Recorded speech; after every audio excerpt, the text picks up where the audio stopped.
हाच त्यांचा कायाकल्प केला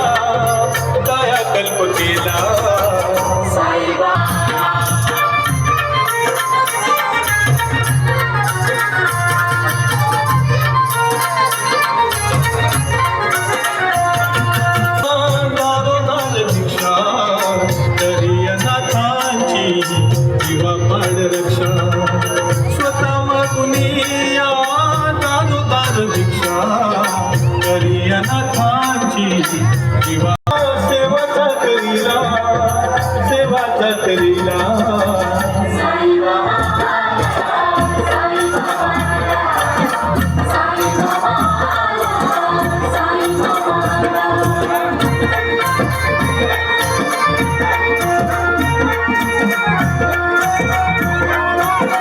जय साईनाथ। नवाचा संती होतो नारायण तुझ्या दर्शनाची साई लागली सहान नवाचा संती होतो ना अनसा सदा